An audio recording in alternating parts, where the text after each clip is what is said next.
आसाम से गुवाहाटी से आया हूँ। में वो लोग पैसेंजर उतर रहा था, जो सोचा है ये आसाम गुवाहाटी सिटी में नहीं जाएंगे ऐसे बोला था, लेकिन अभी दोनों तरफ से बात हो गई है। अभी वो लोग भी पलटन बाजार जा सकते हैं, हम लोग भी आ सकते हैं। हम लोग का तरफ से पहले से ही खुल लिया। इस तरफ से यहाँ यूनियन से सरकार से बात करने था, उस दिन मीटिंग था, इसलिए हम लोग को बरापानी उमचलिंग से घुमा ही दिया था। तब बात आ रहा है आराम से। अब गुवाहाटी से जब से आया ना तो देखा हुआ मेघालय गाड़ी घुसा है गुवाहाटी में। तो अभी शांति से आया? अभी शांति से कोई अभी कोई दोनों तरफ से ही सेम अच्छा हो गया।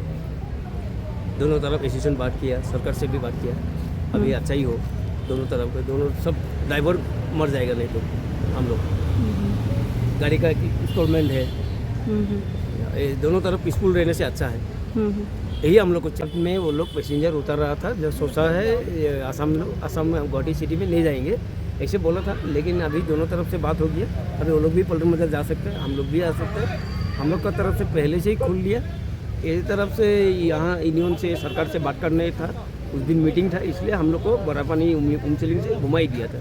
तब बात खत्म होने के बाद आप लोग आ सकते हैं। वही है पैसेंजर डाल के शेयरिंग में अभी यहाँ में है, बहुत अच्छा है। सब बातचीत कर रहे हैं, सबको पसंद है, ये सब हम लोग को भी पसंद है।